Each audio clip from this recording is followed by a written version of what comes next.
Ladies and gentlemen, Alex Jones here reporting on what's happening in the economy and the ongoing intensifying riots taking place all over what is known as England inside of the United Kingdom. Now, number one, I've seen comments on Infowars.com, I've seen comments on my YouTube channel, and I've gotten emails, and it is the minority of comments, but still, I'd say 20-30% getting in my face telling me how dare I not come out and embrace the revolution happening in England. Well, let me say something right now. If you think burning down people's houses and four-generation-old family furniture stores and women jumping out of burning buildings is revolution, then I want no part of your revolution. If you think revolution is confirmed carjackings where they set up barricades and pull people out of their cars and beat them up, which has been confirmed in the national news in England and from reporters that I trust, like reporter Patrick Henningsen and the video we posted as he was barricaded in a pub and watched thugs grabbing people out of cars. That's not a revolution. A revolution isn't burning down a Sony distribution center. If it was a physical revolution, they'd be going up against the Parliament. They'd be going up against the MI6 headquarters, the MI5 headquarters. They'd be going after royal palaces. And by the way, I'm not calling for a violent revolution, but if you were going to have one, that would be it. It wouldn't be breaking into stores to get iPads and iPhones. This is a bunch of disenfranchised youth and hooligans of all races doing this, and it's flat wrong. And it's disgusting that we have such a thug culture in this country that some of the people that frequent my YouTube channel and Infowars.com are in there defending this as a revolution. I told you the situation in Egypt against Hosni Mubarak, the 31-year Western dictator, was the West putting in even bigger thugs. I didn't support Mubarak, but I stated the facts. That's now confirmed. I pointed out now 4 months ago that the whole Gaddafi situation was Al-Qaeda from outside of the country that had been set up by the West, now recognizes the government engaging in mass murder there. And now that's all come out and been confirmed. And so there might be some people of the tens of thousands that are rioting who are angry politically, but that doesn't give you the excuse to jerk people out of their cars. And in the video that we posted, and show folks a shot of that real quick, John. In the video that we posted titled Reporter Witnesses Radical Attacks in the UK with our guest reporter today, Patrick Henningsen, we broke down what many other witnesses have seen. That in the area of South London, it was predominantly black youths pulling white people out of cars and beating up whites that tried to defend them. That is wrong. Just like it was wrong when I reported from day one that the certain Arab groups not allied with Gaddafi, Gaddafi's allied with Arabs, North Africans, black North Africans, that they were targeting and lynching and shooting blacks on sight because it's believed that blacks mainly support Gaddafi. And then it came out later in the LA Times, right there, Libyan rebels accused of targeting blacks. Now, when that happened, I got emails and comments that I was making it a racial issue. No, it's wrong when people organize themselves into gangs for whatever excuses they've got, and it's wrong when Arabs target blacks. It's wrong when black Muslims target black Christians, or black Christians target black Muslims.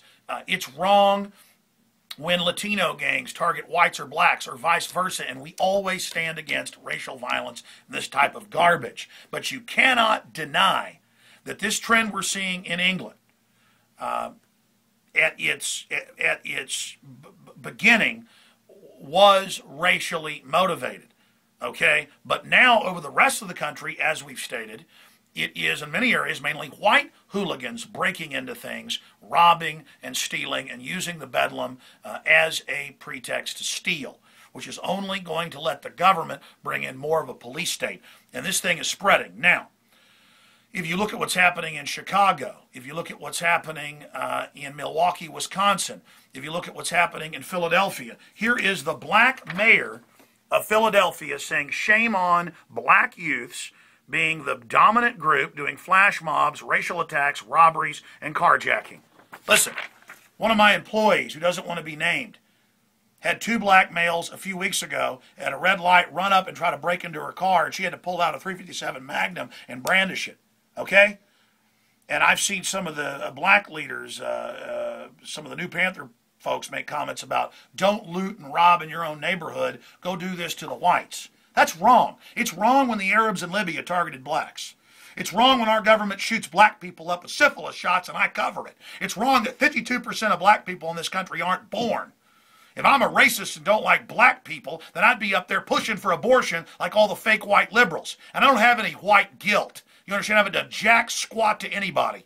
I cover gang crime against different races with the same anger because it's dangerous and it's mindless and it's sick. Whether it's a black family being attacked by the Klan or whether it's some white woman being attacked by black guys because it's politically okay because she's an evil whitey. And that's what's going on here. And you have got Rahm Emanuel covering up the racial attacks happening all over Chicago now that are confirmed. The racial attacks going on for weeks in Wisconsin. No one can deny this is happening, and it needs to be called out. Don't you know the Klan for decades attacking black people, cornering them, outnumbering them, killing them, attacking them is wrong, and that the Klan thinks they're right in what they're doing? That's what I'm saying. We have to decry that, and we have to decry the fact that more and more black gangs are attacking white people because somehow it's okay because they're evil whites that have oppressed people. This is wrong. And I must be consistent. When I criticize attacks on blacks, I must criticize attacks on whites. And I'm done with political correctness. I don't have any guilt, and I'll tell the truth no matter what it is. You got that? So we'll be covering it more tomorrow. John, how long do we have on this tape? It's 6:45. Okay, because they only let us upload for some reason like 10 minutes off an iPhone. Okay, unless I dump it on the computer and do it later. Getting into other news here. We have told you this was all coming when they started devaluing global currencies. The dollar, the pound, the euro. It's a global G20 concerted. And 4 years ago, the British Ministry of Defense came out and said, when austerity kicks in, there's going to be riots. So yes, people are getting desperate. They are losing faith. They are overall angry. But this isn't a revolution we can tie into burning down people's houses and making folks strip down and give their clothes up. They're not going after the banks, the mega banks. What Iceland did for a year protesting and taking over banks, that actually got something done. It's the mega six banks, not your corner bank, not your credit union. Those are great. The big six mega banks, and we've listed them: Goldman Sachs, JP Morgan, Bank of America, Wells Fargo, Citigroup, Bank of England, the list goes on and on, NM Rothschild. These are the people. And in this article, in April of 2007, Revolution, Flash Mobs, and Brain Chips, a grim vision of the future, they lay out the total control grid and how they're setting up a police state ahead of the controlled economic implosion. At the end of these riots that are sweeping England and that are popping up all over the U.S. and being whitewashed, at the end of all this, it's everybody who's going to lose their freedoms. The government is playing the bottom against the middle. They want to get rid of the middle class. They are empowering this system. We got 45+ million people on food stamps. You're still going to get your food stamps, your welfare, but it's going to be devalued. It's not going to have the buying power, and this is going to get worse.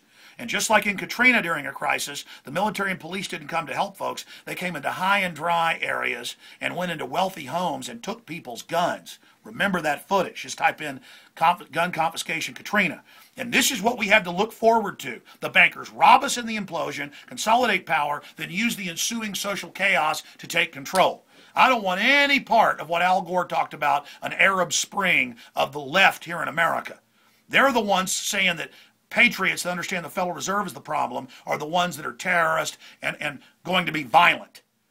No, we're the constitutionalists that are aware of the Federal Reserve and the problem. And whether you're Asian, black, white, Russian, Chinese, Jewish, Mexican, I don't care.